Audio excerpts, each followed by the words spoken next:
Marami po akong na-encounter dito na sinasabi, ay ayaw ng doktor namin uminom ng ganyan, bawal daw yun sa amin kasi ito lang. Okay.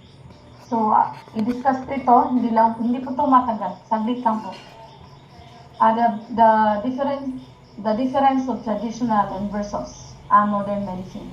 So if we talk about traditional medicines, this is with regards to food supplements. And versus modern medicine, of course, this is synthetic drugs. Okay? The pros and the cons. So medicine, then and now. Modern medicines are inorganic. Pag sinabing inorganic, it is made of chemicals. And they have chemicals as in contrast to the traditional medicines. Traditional medicines use the natural source. Okay, the natural source to treat or to address certain kinds of health issues. But this one, the synthetic drugs, is use chemicals to address or to manage the signs and symptoms. Si traditional medicine using the supplement, yung totoong supplement ha, yung may study, totoong supplement, sabi dun sa book, the only thing that can cure the cause is from the natural medicine. The only thing that could cure the cause is from natural medicine. So, the only thing that can manage the signs and symptoms is from the synthetic drugs. Okay? We believe that traditional medicine is better than the modern medicine. Noong unang panahon, kailan lang ba ang pharmaceutical? Late, I think nasa 2000 ba? O 19th century? 19th century, puro traditional. Wala namang doctors dati. So, the herb versus drugs. Okay? So, para makita natin yung difference. Kasi marami pong tao, minsan naawa ako. Minsan punta dito, ay, ayaw ng doktor ko, uminom daw kami ng ganyan, bawal daw sa amin yan. Ito. Minsan naaawa ako. Kawawa. Ultimong doktor at nurse, alam na alam kung ano ito. The natural drugs and versus the synthetic drugs. We know behind the scene. But because of, meron kasing batas, sa pharma, nabawal po talaga. Kapag medical ka, dito tayo sa pharmaceutical drugs. Alright? So, it's a mortal sin, sa mga medical practices na ito yung gagawin nila because meron po silang agreement. Okay? So, everything was compromised. Pag sinabing natural, it is derived from phytochemicals. Pag sinabing phytochemicals, from the natural source of plants. No magic. Diets high in fruits, grains, legumes reduce the risk of a number of diseases, including cancer, diabetes, high blood pressure. Self-healing. The human body is the greatest machine on earth. Ibalay ko sinasabi, the best doctor is our own body. Self-healing, our system know how to restore the damaged system. The human body is the greatest machine in the earth. The body is 2/3 water. The micronutrients, vitamins, and minerals. Okay, natural immunity is an inherited resistance to infections. So ito yung phytochemicals derived from the plants. Plants have the ability to synthesize chemical compounds. Ang tawag ng chemical compounds extracted from plants is phytochemicals. May have beneficial effects on long-term health of humans. Long-term health. They can be used to effectively treat human diseases. Okay, they can be used to effectively treat human diseases. At least 12,000 such compounds have been isolated so far. Okay. Phytochemicals, primary metabolites, and secondary metabolites. Ito yung kanilang functions. Pag sinabing primary and secondary, pigments have therapeutic actions in humans and can be refined to produce drugs. Okay?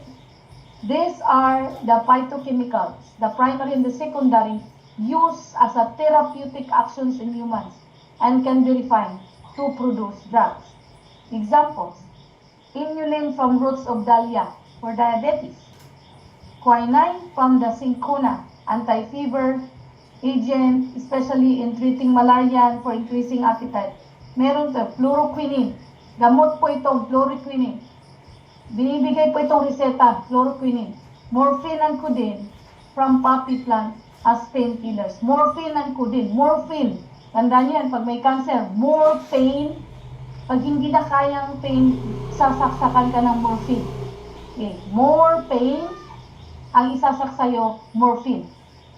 Ang morphine at ang codeine ay from the poppy plant. Up to now, kaya nga morphine and codeine ay mahal. Why? It is from the poppy plant. Quinine is from cinchona. Quinine, gamot po yan sa malaria. Okay? At sa pag-increase ng appetite. Inulin, roots of dahlias, from diabetes. Digoxin, from foxglove, for heart problems. Digoxin, yung heart na halos hindi na nagpapump. Digoxin is a drug, and that is from foxglove. Okay? So, lahat yan, alam niya ng mga doktor at ng mga pharmacist na lahat ng pinanggagalingan yan ay galing sa natural. Okay? Digoxin, yan yung mga pusong halos hindi na pumipintig. Below 60. Kaya kasaksakan ng digoxin para mag-pump ng normal level. It is from the foxglove up to now. Okay? So, ito po yung mga sources. Okay. Recommending herbs, species, variety of the plant. The plant's habitat, tandaan natin. Ang mga plants na kinukuhanan, i-consider natin yung species, yung pinagtaniman, okay, habitat, anong uri ng soil, anong uri ng environment, kailangan i-consider yon. Okay? Kasi kung hindi, hindi maganda result niyan. How it was stored and processed, paano ginamit, anong proseso, para mag-derive ng ganyang supplement. Whether or not there are contaminants, including heavy metals and pesticides. Okay? I-consider natin to lahat na mga recommending herbs. Kailangan i-consider natin to because kung hindi tama yung pinagtataniman, hindi maayos yung kanyang, hindi akma ang kanyang environment, doon sa plant na yon, okay, mga contaminants, malapit ba yan sa mga pataniman o marami bang pesticides, malapit ba yan? Pwede natin i-consider yon because it can also, naapektuhan ko, it can also affect, no, doon sa kondisyon ng pagtubo ng mga herbs na yan. Herbal medicine is also called botanical medicine or phytomedicine, phytochemicals. Herbalism is traditional medicine or folk medicine practiced based on the use of plant seeds, okay, kinuha sa plant seeds, sa berries, sa roots, sa bark, sa flowers, and plant extracts for medicinal purposes, like yung mga leaves. Okay. Advances in clinical research show the value of herbal medicine in treating and preventing disease. Research found that people in different parts of the world tended to use the same or similar plants for the same purposes. Okay. History. Plants has been used for medicinal purposes long before recorded history. Wala pa po ang pharmaceutical. Andiyan na po ito. Why? Si Lord ang gumagawa nito lahat. Lahat ng source na ginamit panggamot natin ay pinrovide na ng Lord during His creation. Bago niya tayo ginawa on the 7th day, pag ilang day ba tayo ginawa? Lahat binigay na niya, ginawa niya muna kung saan yun yung source for us to survive. Lahat binigay na niya, and then inalaw niya tayong mag-discover on its own. Na-discover natin, that's why every time na-discover natin to, doon natin ma-appreciate lalo ang Diyos. Grabe ka, Lord. Ang dami mo palang provisions. Ang dami mo palang ginawa para sa amin. Ito, kailangan i-discover. Hindi siya ibinigay, ito sa ganito, naka-label. Ito pang sugar, ito pang cancer. Hindi niya tayo ginawang yung mag-rely lang. But He wants us to discover. Okay? He wants us to discover why doon natin lalo ma-appreciate kung gaano tayo kamahal ng ating Diyos. But sad to say, mas kinalimutan natin to. Ay herbal yan. Gawa yan sa mga dahon, gawa sa ganito. Minsan, pag may narinig akong ganon, nasasaktan ako. Why? Sino bang gumawa ng source na yan? Unang-una ang Diyos gumawa niyan, provisions for us to use. pagdating ng panahon na abusuhin natin yung sarili natin. Andyan na siya. Pero anong ginawa natin? Hinalimutan natin yan. Kasi high technology na ngayon. Kasi ang tao gusto mabilis. Mabilis pero matindi po ang complications.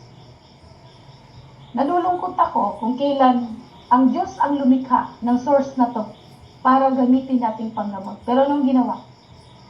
Set aside natin, minamaliit natin. Tama? That's why huwag kang magtaka bakit hindi ka gumagaling. Hindi ka gumagaling. Nakalimutan mo yung pinaka-source niyan kung sino ang source. Okay? And mas matindi po yung paniniwala natin sa doktor na tao at sa mga gamot na gawa ng chemical that can damage us. Yung gamot na yan, ginawa yan more on chemicals. Lahat ng morphine, digoxin, ang mahal nun. Why? It derives from plants. Mahal po talaga yun. Ancient Chinese and Egyptian papyrus writings describe medicinal uses for plants. Okay? In the early 19th century, scientists began to extract and modify the active ingredients from plants. 19th century. In the last 20 years in the United States, there is an increase in herbal medicine use due to public dissatisfaction of the cost of prescription medications, interest in returning to natural or organic remedies. Last 20 years. Recently, WHO estimated that 80% of people worldwide relied on herbal medicines for some part of their primary health care. In Germany, about 600 to 700 plant-based medicines are available and are prescribed by some 70% of German physicians. Okay? So, Pilipino, masyadong ma-pride. Inuuto ka lang, dinidisib ka lang. About maraming pera ang pharmaceutical. Tandaan niyo. It's part of the strategy. Complementarian alternative, okay. 72.8% of respondents have used at least one type of calm in the last year. Calm users were mainly middle-aged, lower-income, educated women. Therapy prayers and honey were the most utilized types of calm. Utilized because they believe that it is natural and safe. Ito, herbal supplements are classified as Dietary Supplements Health and Education Act 1994 in the US. In many cases, scientists aren't sure what specific ingredient in the particular herb works to treat a condition or illness. Ito yung mali sa iba. Nag-derive sila ng food supplements and don't have a specific ingredient o in a particular herb works to treat condition or illness. Kaya nga, pag nag-derive na sila, sasabihin lang nakakatulong ito. Why? Because they don't have a specific ingredient. Wala pong study, clinical study na ginawa in a certain specific ingredient. Kaya hindi nila masabing can treat. Okay? Whole herbs contain many ingredients and they may work together to produce a beneficial effect. Bawat isa niyan ay marami po component. Okay, some herbal preparations are standardized, meaning that the preparation is guaranteed to contain specific amount of active ingredients in the herb. It is still important to ask companies making standardized herbal products about their products guarantee. Pero sa Philippines, dito sa atin, wala pong ganitong regulations. To standardize the herbal products, the supplement products, wala pong ganito. Kung ano-ano na lang lumalabas. Okay? Pagalingan ng packaging, pagalingan ng kung anong hygiene, sige. Without any standardized component, yung herbal products component. Wala pong nag-regulate dito. Okay? So, effectiveness factor, the type of environment, climate, bulk soil, quality in which a plant grows. I-consider natin to dahil maraming may effect po ito pagdating sa component, sa content ng isang plant. How and when it was harvested and processed. Importante po yan. So, medicinal uses. Tingnan mo. Itong mga gamot na ito, for asthma, eczema, prevention, so lahat po yan ay medicinal uses for different kinds of health issues. Nutrition, food, and nutrients. Okay, maintenance of health. Dandelion, ito, nutrition and food nutrients. Coriander, garlic, nettle, or oats. Dandelion, garlic. Treatment of disease, acute and chronic. So, lahat po ng herbs medicine, basta totoo na may component, it is a treatment of disease, acute and chronic. Okay? So, like drugs from plant sources. So, ito na.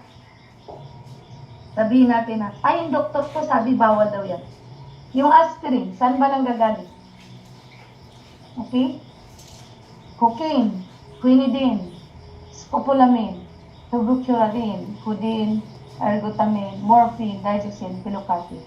It is made from plants. Lahat po ito ay gamot na nire-reseta, pero ang source nito ay from the natural plant. Okay? So, pero ngayon ang ginawa, ang aspirin ngayon, napakamura na po. Okay? Why? The component of aspirin is, yung pang-ano sa kati-kati. Salicylic acid. Salicylic acid na po ang component ni aspirin. Hindi na po from natural plant. Para mas mura, ang component ng aspirin ngayon ay salicylic acid. You can research. The component of new aspirin is salicylic acid. Siguro naman familiar kayo sa salicylic acid. Aspirin ay ginagamit para anticoagulant, para hindi lumakot yung dugo. Lalo na pag high blood ka, sakit ka sa puso, bibigyan ka niyan. Okay? Kasi para hindi lumakot ang dugo mo, diabetic ka pa, sobrang lakot ang dugo mo. Aspirin before is from plant source. Pero ngayon, para maging mura, okay. Morphine, ito po yung ginagamit, lalo ng mga cancer. Yung sobrang excruciating pain, kaya nga, more pain, morphine. Digoxin para sa puso, okay? Lahat yan ay from plant sources, okay? How is herbal medicine sold in the stores? In forms of tea, syrups, oils, liquid extract, tinctures, and dry extracts, okay? So, pero matindi po ang proseso. Hindi ho ganun kadali ang proseso pagdating sa natural sources. Ayan po yun, ginagawa. Oh. I think you must stop taking that herbal medicine. No coffee, no bread. Lagi pong ganyan, di ba? I think you must stop taking that herbal medicine. Hindi po kikita. Meron pong kikita. Professional tax refund. At the end of the year, sobrang daming baka may nakarinig dito. Sorry po, ito po yung totoo talaga. Under the license, may PTR, Professional Tax Refund. At the end of the year, malaki pong kikitain nila sa sobrang pagre-reseta. So, the more na mag-dispense sila ng gamot, okay, because I have a lot of doctor friend, no? Marami po akong ganong kakilala. So, the more na nag-dispense sila ng ganitong gamot, may quota, maraming pa free trip, may pasasakyan, may paaral, may pakondo. So, no chance. Malaki ang demand. Feed up with how her diet is going. Charlene takes a more serious aim at her target weight. Okay? So, herbs and weight loss. O yan. Ito po yung mga dapat gagamitin for weight loss. Okay? Kaya pala binabawal yung mandok. Mga laxative. Ephedra high doses can raise blood pressure, increases heart rate, and overstimulate the CNS. I think yung gamot ng yung ginagamit nilang, yung sa COVID, yung from China, may ephedra po yun. Teka lang, hindi ko maalala yung gamot. Yung gamot na parang nakabox siya during COVID. Sabi ang galing-galing yan. Parang galing China po yun. Ano nga ba yun? Kalimutan ko. Hindi yung sa kabayo, ha? Basta may ganun. Yung gamot na Chinese during COVID, lumabas po yun. It has ephedra. Alam niyo ba ang ephedra? Too much intake of ephedra can also lead to cardiovascular attack. Increase heart rate. Pwede kang atakihin. Ano nga yun, yung gamot na yun? Hindi pa, yung isa pa.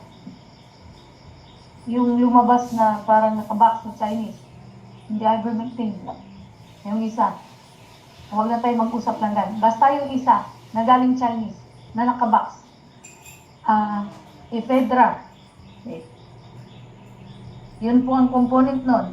Pag uminom ka nun, pwede kang pag may heart problem ka, okay. 90. Wait lang ha, para ano.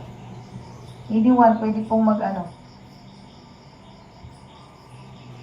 kung sino makaalala.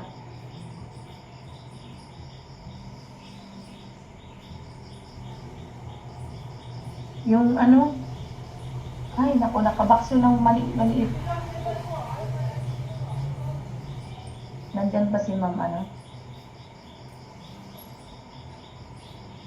yung galing China? Yun na yun. Pag ininom mo yun, yari ka, kung may heart issue ka, pwede kang magkaroon ng heart attack because it can increase heart rate. Okay? So, more than 800 reports of the side effects linked with the use of ephedra, including heart palpitations, seizure, stroke, chest pain, and heart attack. This herb has caused at least 2 deaths. Okay? So, according to FDA. So, lahat ng nasa PubMed, no? A study aimed to describe associated with herbal products used for weight control in Italy found that 64% of the suspected are used for weight loss, weight control. Women are involved 85% of the reports. The reactions affected mainly in cardiovascular system. So, yan po yun. So, garlic, alam natin yan.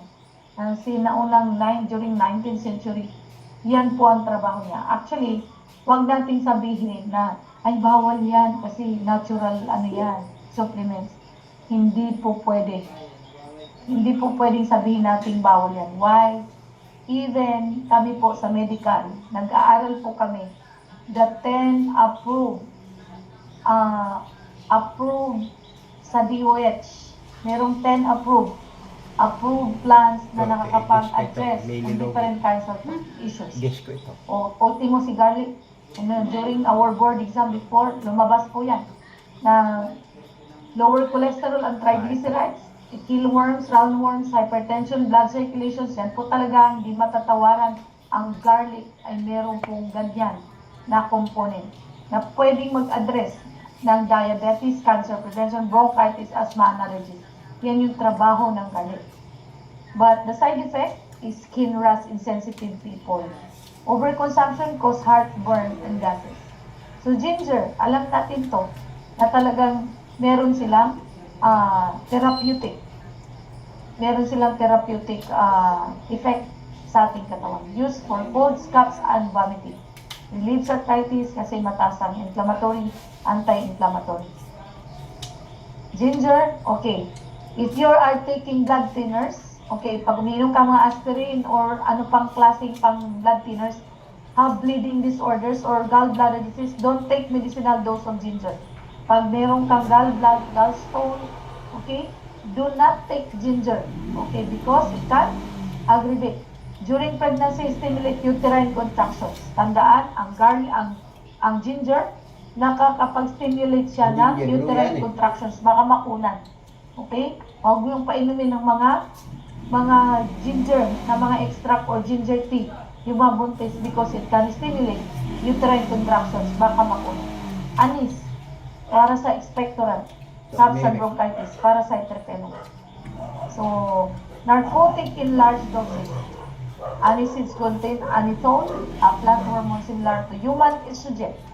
Okay, avoid when pregnant and use with caution in very young babies. Okay, so green tea, ito yung trabaho. Thyme. Yan. So marami pa yan. Chamomile. Ganyan na lang. Many safety. Okay, ito yung safety. Many consumers believe that herbal medicines are natural and therefore safe. No. Hindi po matatawag na safe. Okay? Remember, it is derived from natural sources and every sources have different components that can lead to dangerous simplifications. Why?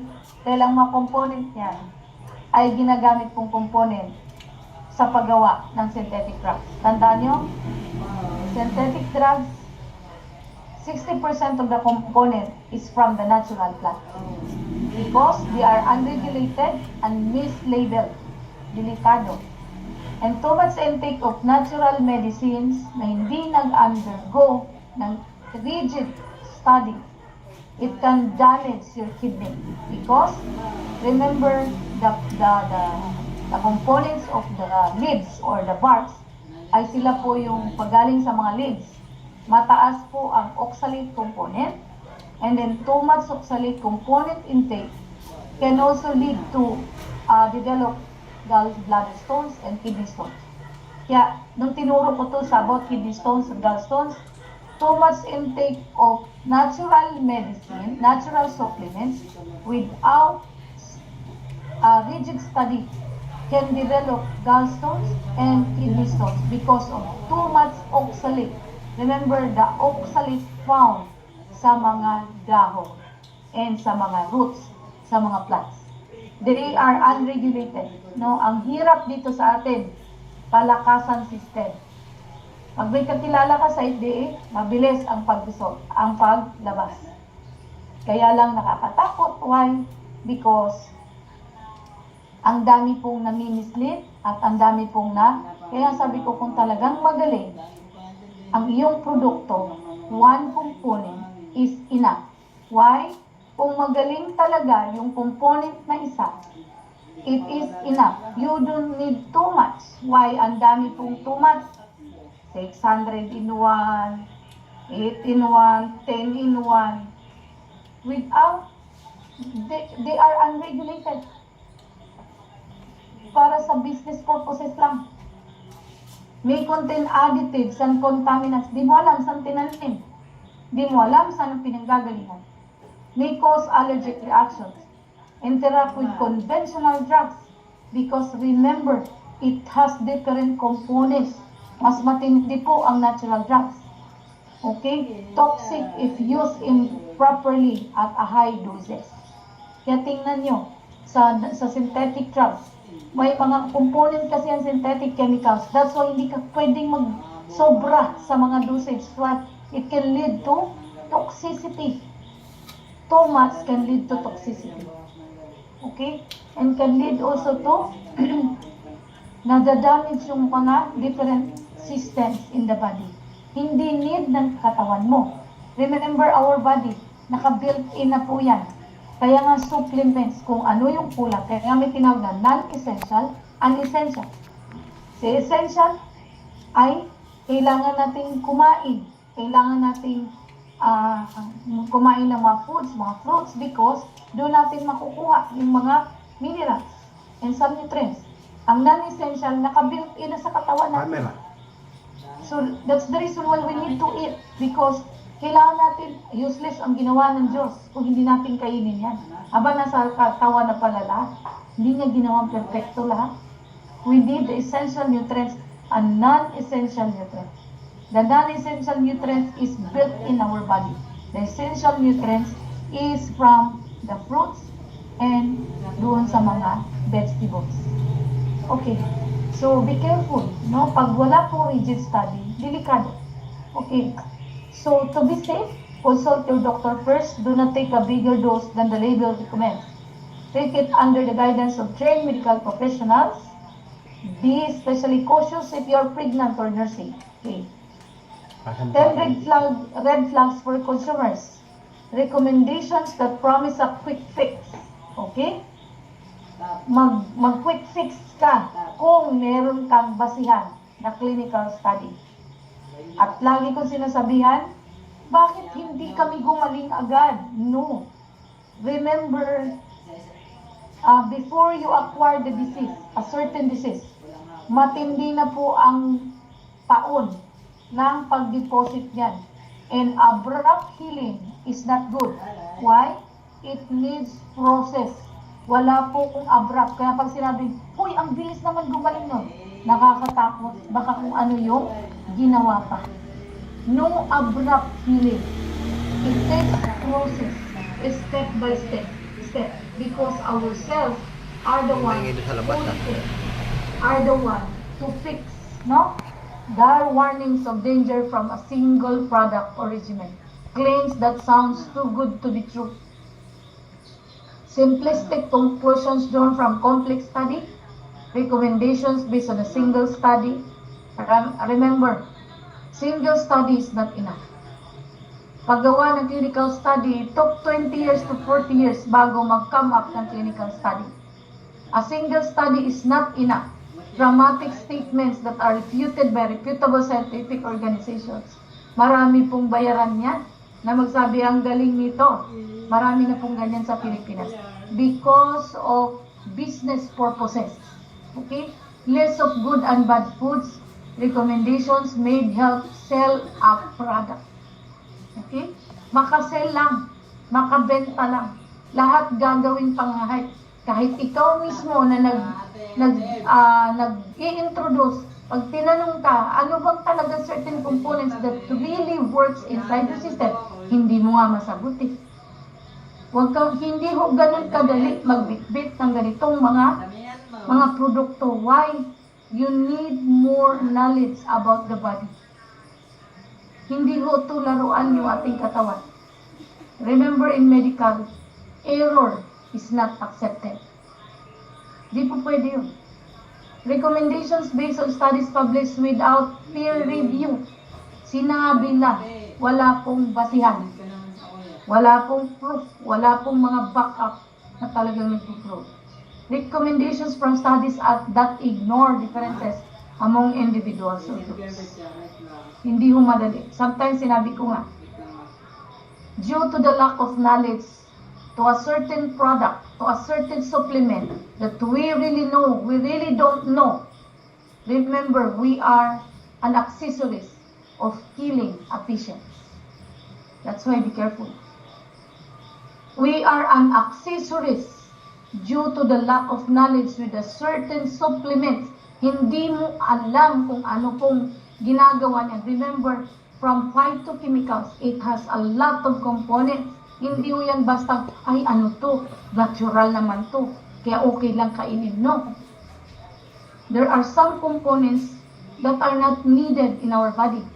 That's why, due to the lack of knowledge for a certain product, pwede tayo magiging accessories na mamatay isang pasyente.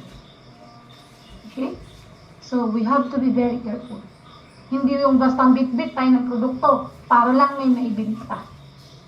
Bit-bit ka ng produkto para lang kumita. Here in this company, ayaw ko yan. Sorry ha. Ayaw ko yung mamislead mo yung tao. Remember, malaki po pananagutan natin sa taas.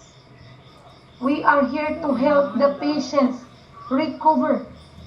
Hindi yung we are here to help our bulsa to recover. Para lang mag-mislead ng produkto. Para lang makabenta. Sabihin ito magaling. Huwag kang magsabing magaling kung hindi mo kilala ang produkto. How does it work inside our body? Hindi ho ganun kagaling. Kadali. Sasabihin natin, ay natural yan. No. Hindi ho ganun kadali. So these are all the herbal drugs treatment to the patients. Wrong botanical identifications, errors in processing. Consider natin to. Adulteration, lack of standardization to active compounds. By the way, our red file is ISO standard. Okay? Qualitative and quantitative composition of variety, contaminants, mycotoxins, heavy metals, microbiomes, pesticides. Lahat ng ito may copy po ako kung gaano kasi yung ating produkto. Hiningi po ito lahat ng FDA. At yung FDA natin, dumaan po ako sa tamang proseso at hindi po ako nagbayad under the table dahil ayaw ko.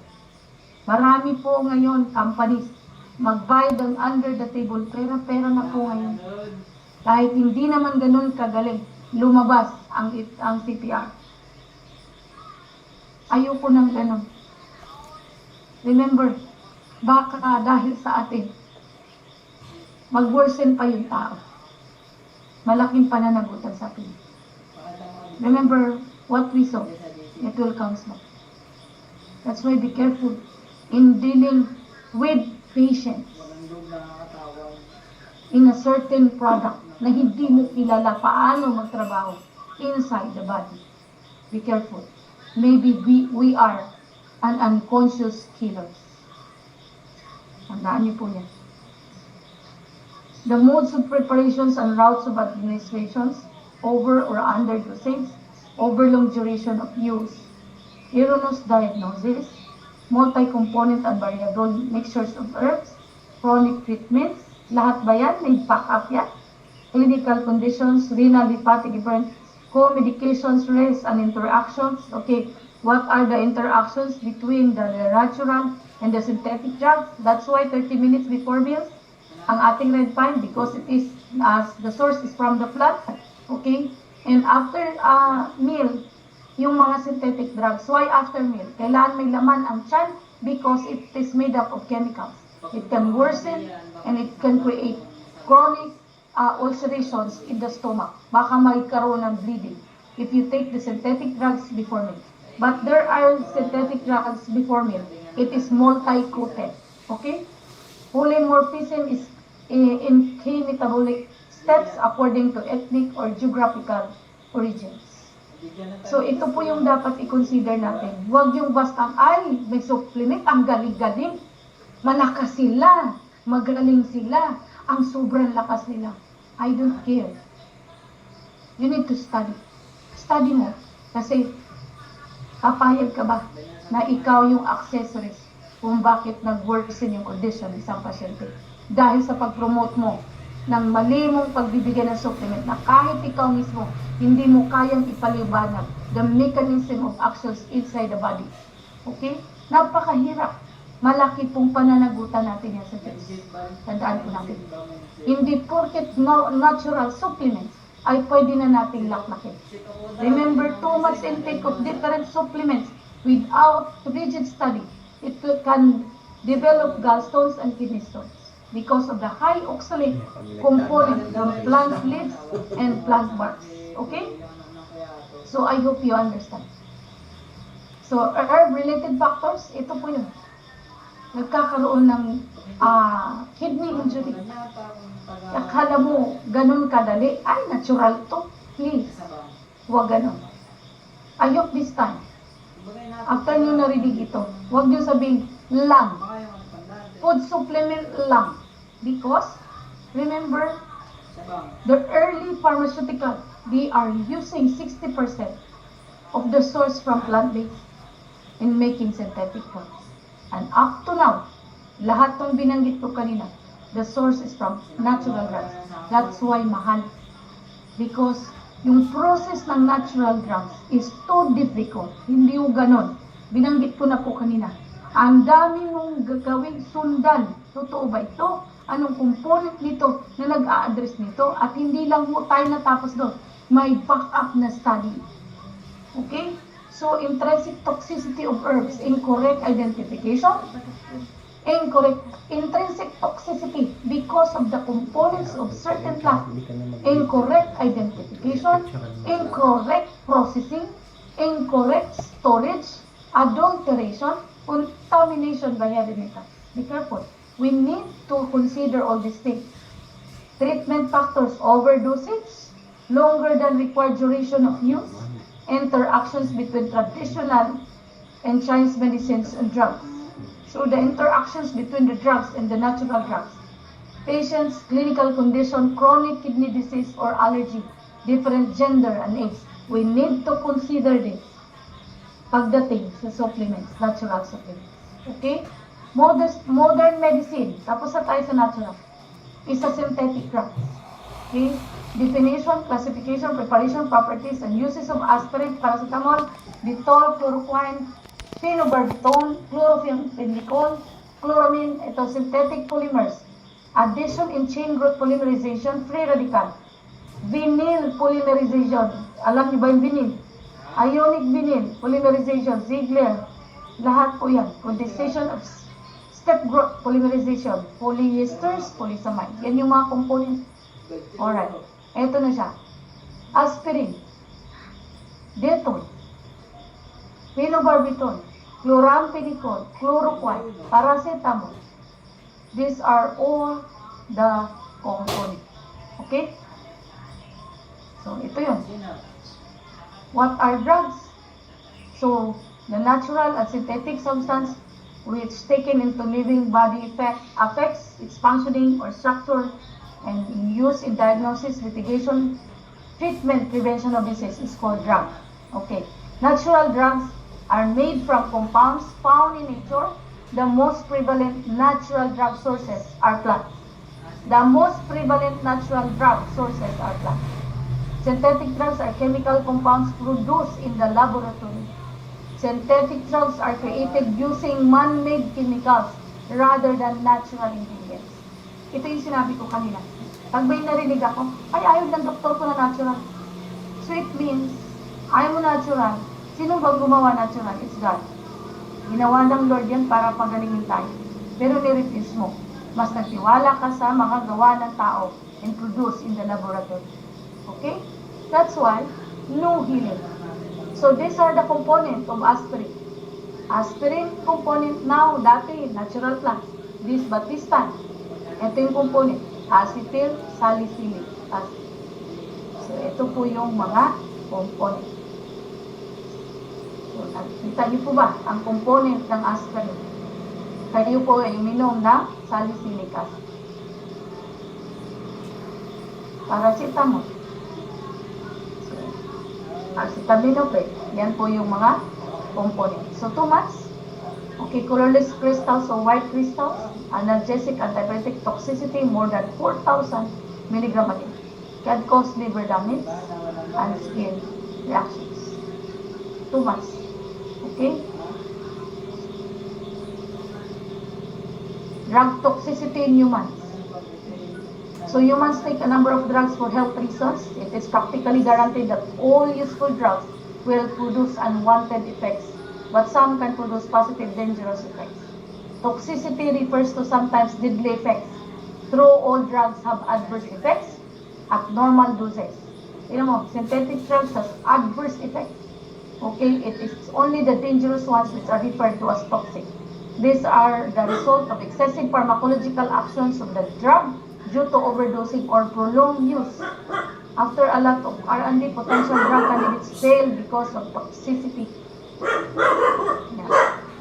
Manifestations of the adverse effects of drugs are administered therapeutically or in the course of diagnostic techniques. It does not include accidental or intentional poisoning. Ibig sabihin, toxicity and adverse effects sa drugs, synthetic drugs, kaya natin. Pero pag merong healing process or body recovery reaction kay red flag, takot kayo. At least si healing process, recovery reactions, lead to treatment. Pero sa synthetic drugs, lead to complications. Pero kaya-kaya nyo. Hilong-hilo na kayo, kung ano-ano nang nanghihina kayo, okay lang. Pero sa red flag, pag nag-inom kayo na merong result, ay, ito, dami reklamo. See? Kung gaano tayo kamagmag pagdating sa totoong sitwasyon. We are being deceived. Deception. Drug toxicity type. Cytotoxicity. Ito yung bawat inom mo synthetic drugs. There is what we call cytotoxicity, carcinogenicity, mutagenicity, and teratogenicity. Okay? So, masyado nang malalim po ito, ha? Okay. Toxic dose of paracetamol. So, marami po yan, ha? Too much intake of paracetamol can lead to cell death. Okay? Yan po yung tawag dito yung process kung paano siya mag-lead to cell death. Okay? So, marami pong proseso. Carcinogenicity can also lead to mutagenic na hindi na makapag multiply in the perfect cell replications. Hindi na. So, pwede siyang makapag-lead into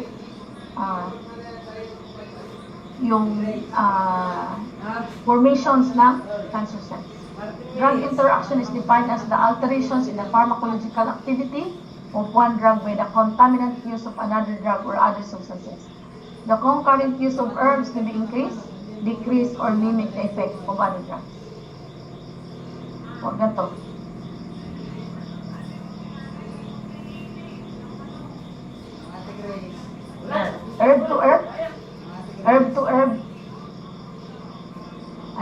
Hypervital should not be administered with Garcinia morella. Herb to herb. Kaya tapos natutuwa ako dun sa mga kagamot na pero po interaction yan, herb to herb interactions. Herb food interactions. Okay? Interactions related to disease. Hereditary cannot be administered in pregnancy. So, herb plus drug of animal origin. So, herb plus herb, meron pong interaction. So, ingat po tayo talaga. Herb and drug interactions. NSAIDs, vitamins, dietary supplements, herbs, contraceptives. Sino bang dinadamage? Liver. Okay? Statins, nicotinic, mga statins, vastatin, or vastatin, para kay liver yan sa cholesterol. Nicotinic acid, antibiotic, nitrofuran, augmenting opioids. Liver po ang nasisira. Okay? So, delikado.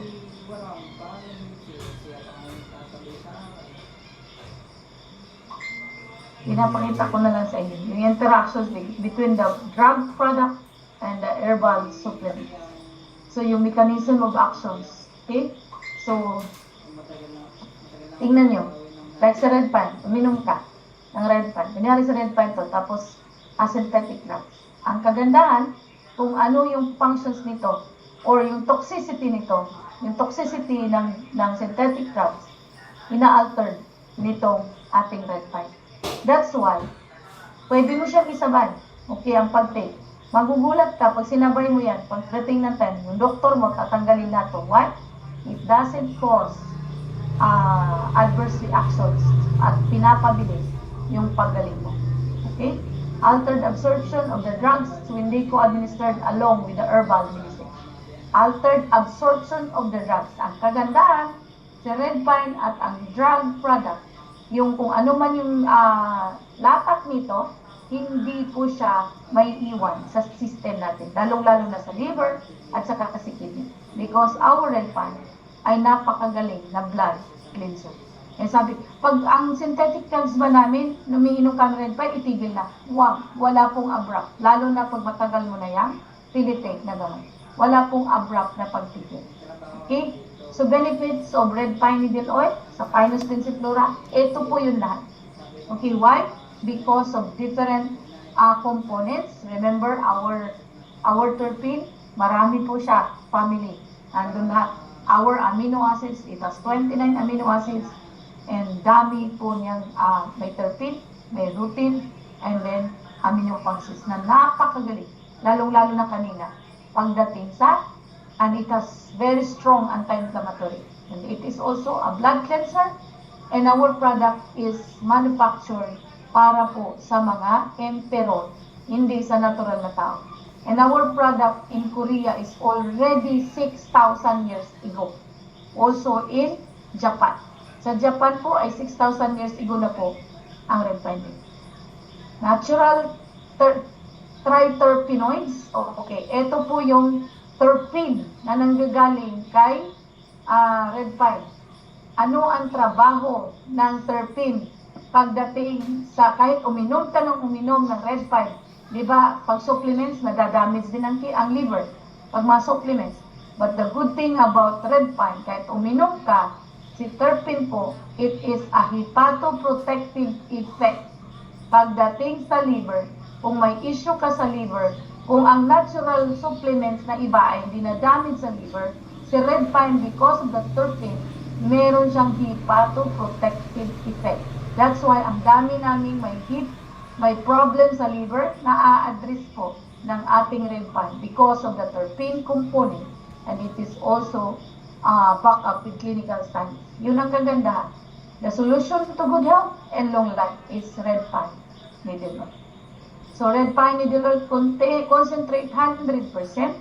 Pine needle concentrate has been proven for its safety and functionality and has been recognized from the Korean Food Administration for its ability to help keeping healthy blood sugar level. At dahil dyan, maraming salamat. Tandaan nyo, ang ating natural supplements ay dapat maingat because it has decomposed of components that can also affect sa ating system sa katawan. Huwag niyong ilalang na. lang. Remember, before the pharmaceutical or even up to now, they are using some component from the natural food. So I hope tonight may natutunan po kayo. Every time nasasabihin ng doktor na ay, bawal daw kami niyan. Bawal. Bawal kasi hindi po sila kikita. Okay? And synthetic drugs is not bad. It is used during emergency. Okay? So kung gusto natin gumaling, it is written in the book. If you want to cure the cause, bakit may signs and symptoms? Okay, because there is a cause. If you want to treat the cause, you need to take the natural source from the plant. Okay, so I hope may natutunan po kayo the natural drugs versus the synthetic drugs. Maraming salamat.